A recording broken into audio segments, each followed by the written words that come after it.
Bon, Donc je disais, une date fondamentale, c'est 1973. Alors qu'est-ce qui s'est passé ? Nous passons au processus de Barcelone. Alors, allez-y. Alors oui, le processus de Barcelone. Enfin, le protocole de Barcelone. Protocole, pardon. Qu'est-ce qui s'est passé en 73 ? Il y a la guerre syrio-égyptienne contre Israël. Les Syrio-égyptiens prennent une raclée et de manière immédiate, quasiment immédiate, l'OPEP et les pays arabes multiplient le prix du pétrole par 4 et classent les pays en catégories, c'est-à-dire soit amis, soit neutres, soit ennemis. Et ils classent dans la catégorie ennemis toutes les personnes qu'ils associent, de près ou de loin, à l'État d'Israël. Ça a provoqué, certains s'en rappelleront, donc un choc pétrolier absolument terrifiant. On a eu un chantage, c'est-à-dire que les pays de l'OPEP nous ont mis la main sur le robinet en fermant. Il faut savoir qu'il y a des pays qui se sont retrouvés sous embargo pétrolier. C'est la Hollande qui s'est retrouvée en embargo pétrolier, etc. Les États-Unis aussi d'ailleurs. Et suite à ce chantage, parce que c'est un chantage, ils nous ont imposé des conditions. Nous sommes allés à la table des négociations avec eux et nous avons tout accepté. Alors, dans les accords qui ont suivi juste après, donc donc le 6 novembre 1973, donc les 9 pays de la communauté européenne de l'époque basculent dans le camp pro-arabe. Donc avec les corollaires qui vont bien, c'est reconnaissance du peuple palestinien, l'alignement sur le narratif arabe concernant Israël, etc.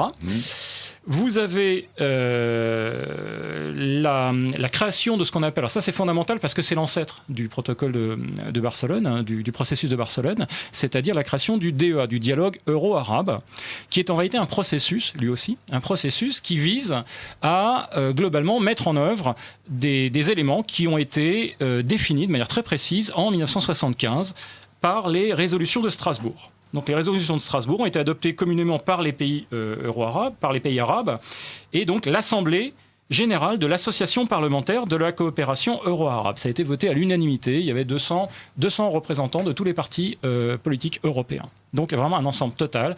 Et il faut savoir que ce document est fondamental il pose les bases de ce que nous vivons encore aujourd'hui et qui s'est traduit par différentes avatars. Donc le processus de Barcelone n'était que finalement une espèce de remise en marche du DEA qui a subi des avatars parce que au fur et à mesure des années, des péripéties politiques, il y a eu la signature de paix entre l'Égypte et Israël qui a bloqué beaucoup les choses. Enfin bref, il s'est passé tout un tas de choses. Mais le fait est que dans les résolutions de Strasbourg, on trouve exactement ce qui nous arrive aujourd'hui. C'est-à-dire la mise en place d'une politique de recrutement de main-d'œuvre dans le monde maghrébin. L'immigration n'est pas un fait voulu par nos élites, ça a été imposé au moment du processus. Absolument pas. Ça a été réclamé par les Européens. C'est-à-dire que ce sont les Européens. J'ai mal compris. Absolument. C'est ça qui va intéresser les gens. Voilà, donc ce sont là les Européens, en l'occurrence c'est le nom de la personne qui a posé, ce monsieur Tillich de Clercq, donc un Belge. Il faut savoir que les Belges sont vraiment ont été très moteurs dans cette affaire-là avec la France. Donc le Belge, le Luxembourg et la France. Donc ont mis en place un deal, un arrangement.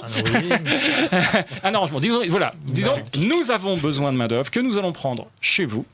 Et là, les pays musulmans, eux, ont mis des conditions. Et c'est là où tout est important. Ils ont mis des conditions à cette immigration. C'est-à-dire que la condition était qu'ils disaient pas vous allez prendre des gens chez nous, ils vont aller chez vous, et puis tout ça va se débrouiller comme je te pousse. Pas du tout.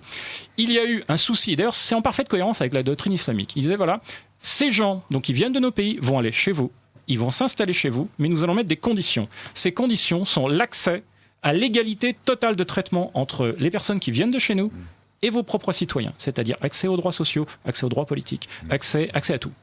Donc égalité de traitement entre les immigrés et les nationaux de vos pays.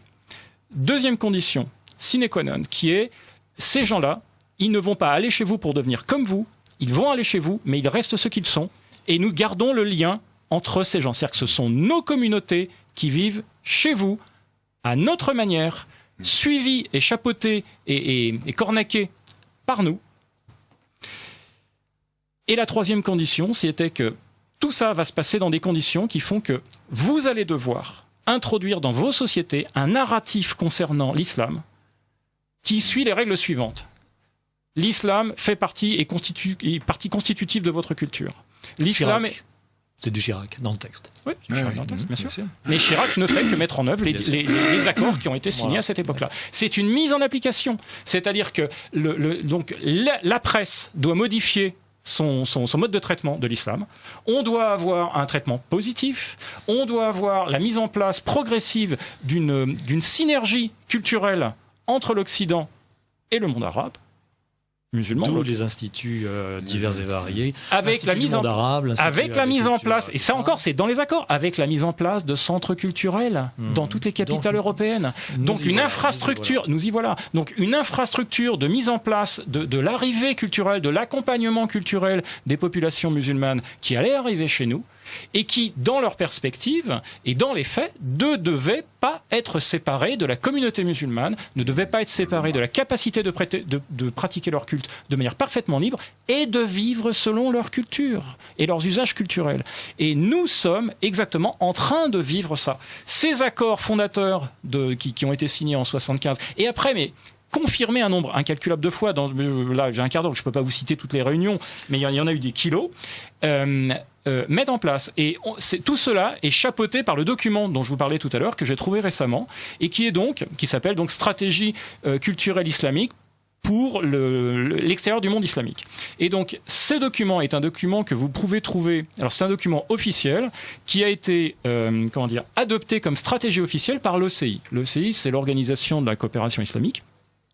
Donc, c'est l'équivalent de l'ONU islamique. C'est la deuxième plus grosse organisation internationale du monde et qui regroupe tous les pays musulmans. Et donc, cet organisme, à son plus haut niveau décisionnel, qui est le niveau des sommets islamiques. Les sommets islamiques sont les sommets qui regroupent les chefs d'État. Donc, lors du 9e sommet à Doha, en 2000, ils ont adopté ce document, qui est un document stratégique, qui est donc la stratégie d'action du monde musulman chez nous. Parce qu'à l'extérieur du monde islamique, c'est chez nous. Eh bien, ce document, dont j'ai fait quelques petites traductions, mais je vais vous faire un résumé parce que sinon je ne vais pas avoir le temps de le faire. Donc tout ça, ce sont les preuves que vous avez en votre possession et que tout le monde peut vérifier. C'est absolument sourcé. Et oui, complètement. Alors vous pouvez trouver ce document en téléchargement. Vous pouvez le télécharger, le lire, donc sur le site de l'ISESCO. Alors allez-y. Alors l'ISESCO, si vous considérez que ça, ISESCO, comme ça se prononce, hein, ISESCO. Donc, si vous imaginez l'OCI comme un gouvernement, eh bien, l'ISESCO, c'est le ministère de la Culture, de l'Éducation, de la Communication. Donc, c'est quand même un très, très gros morceau. Ça fait partie de l'organigramme officiel. Ils ont leur siège à Rabat, dans un très beau bâtiment. Et donc, vous allez sur le site de l'ISESCO, vous allez sur la partie en français, parce que vous avez un site en français, vous cliquez, vous cherchez le mot stratégie. Donc, vous allez à l'onglet stratégie et vous téléchargez ce document. Qui est un document. Qui est en anglais peut-être ? Non, qui est en français. Qui est en français. Qui est en français. Voilà. Et ce document, il est présent en arabe, en anglais et en français. Alors j'ai constaté qu'il y a des petites différences entre les versions. J'ai même fait viser la version justement par Samuel Dib, qui est parfaitement bilingue. La version arabe. La version qui fait référence, c'est la version arabe, j'imagine. Non, parce qu'en réalité, c'est comme l'OCI. Les trois langues, français, anglais et arabe, sont les langues officielles. Ce qui veut dire que les trois langues, les trois communiqués, les trois documents sont des documents officiels. D'accord. Voilà. Et donc ce document est le document adopté de manière officielle par l'OCI au niveau du sommet comme leur mode d'action pour les années qui viennent. Voilà. Et ce mode d'action, je vais le résumer très rapidement, il consiste à implanter, alors j'utilise leur terme, à implanter des communautés islamiques civilisationnellement différentes de l'Occident, qui fonctionnent selon les règles de la charia et qui ont pour vocation de prendre les postes clés au niveau politique, économique et communicationnel dans les pays hôtes. Nous sommes les pays hôtes. Voilà. Il faut savoir que l'implémentation, la mise en œuvre de cette stratégie, c'est précisé encore une fois dans le document, s'appuie sur les centres culturels, les mosquées, les écoles islamiques. Et qui sont pour l'instant marginales, ces écoles islamiques, mais qui sont... Attendez, pas du tout marginales. À chaque fois que vous avez une mosquée, l'étape d'après, c'est l'école islamique. Qui est à côté, qui vient après. Et d'ailleurs, dans toutes les mosquées, vous avez des salles de classe. Oh tiens, c'est bizarre, parce qu'il n'y aurait pas un rapport avec une sorte de processus éducatif parallèle. Encore une fois, processus éducatif parallèle mentionné dans le document. Alors il faut savoir que ce document est donc un document officiel qui a été mis en place, alors pas par quelques excités dans le fin fond d'un pays arabe. Avant la mise en place de ce processus a nécessité pendant 9 ans, ils ont sillonné toute la France. Ils le mentionnent d'ailleurs dans le prologue de ce document. Comment est-ce qu'on en est arrivé là? Eh bien, ce sont les organisations européennes qui ont participé à l'élaboration de ce plan. C'est-à-dire que des gens qui sont chez nous. Mais le serpent qu'on a nourri, c'est-à-dire qu'on a réchauffé en notre sein des serpents, c'est-à-dire qu'on a financé, la plupart des fois, il faut savoir que les centres culturels en Europe sont financés par les États, sont financés par le contribuable. Et ce sont ces gens-là, parce qu'il n'est pas dit des centres culturels, ni des organisations islamiques. Donc eux, ils ont fait la concertation avec les chefs des centres culturels de toute l'Europe et des organisations islamiques de toute l'Europe. Ce qui veut dire que des gens comme par exemple M. Boubaker, etc., sont compris dans les organisations islamiques. Donc les organisations islamiques européennes, alors avec les guillemets bien sûr, ont réclamé à l'OCI parce qu'ils constataient qu'il y avait des signes d'assimilation des enfants musulmans dans les sociétés occidentales. Eh bien, ils ont mis en place un système qui vise à immuniser, j'utilise leurs mots, à immuniser les enfants contre l'invasion culturelle. J'utilise leurs mots. Un enfant musulman qui va dans une école occidentale est considéré comme subissant une aliénation et une invasion culturelle. Donc comme en danger. Il est en danger, bien sûr. Il est en danger de sortir de l'islam et de s'assimiler à la culture européenne, ce qui est considéré comme quelque chose d'abominable. Alors, il faut bien voir que cette stratégie aujourd'hui, c'est ce qui se passe chez nous. Aujourd'hui, quand nous avons un centre culturel qui se crée, une mosquée qui s'appuie toujours sur un centre culturel, ils mettent en œuvre la politique de l'OCI. Alors, cerise sur le gâteau, puisque je vois que j'arrive, j'ai dépassé 15, cerise sur le gâteau, il faut savoir qu'un des objectifs fondamentaux, précisés comme absolument fondamentaux et nécessaires, obligatoires, c'est l'enseignement de l'arabe aux populations occidentales. Bien sûr. Ce qui veut dire que nous avons, à l'heure actuelle, une ministre qui benoîtement nous explique qu'il faut qui aujourd'hui agit objectivement, dans le cadre de sa fonction ministérielle comme un agent de l'OCI et comme un agent de mise en place de cette stratégie culturelle avec les guillemets. Voilà. Donc, et on nous parle donc dans le document anglais, il y a un mot qui est très intéressant, c'est qu'à un moment on parle de settlement, c'est-à-dire que les en français. Settlement, c'est un double sens. Ça veut dire implantation, mais ça veut aussi dire colonie. Colonisation, d'accord, oui, c'est ça. Voilà. Et le terme en anglais aussi, le document anglais est très intéressant parce qu'il mentionne explicitement comme traduction de l'Oumma. Donc l'Oumma, traditionnellement, on nous explique que c'est la communauté des croyants. Voilà. Eh bien, eux, ils emploient le terme. Voilà, eux, ils emploient le terme de nation islamique. Alors, il faut savoir que l'ISESCO, c'est un avatar des frères musulmans. Très bien. Eh bien, écoutez, donc. Alors, ce document est une bombe politique. Oui, j'imagine. Moi, personnellement, je pense qu'il y a certaines époques dans l'histoire de France où on aurait convoqué les ambassadeurs, mis ce document sur la table et on aurait dit qu'est-ce que c'est que ça? Qu'est-ce que c'est que ça? Vous avez l'intention d'appliquer ça chez nous? Et on aurait expulsé ces gens.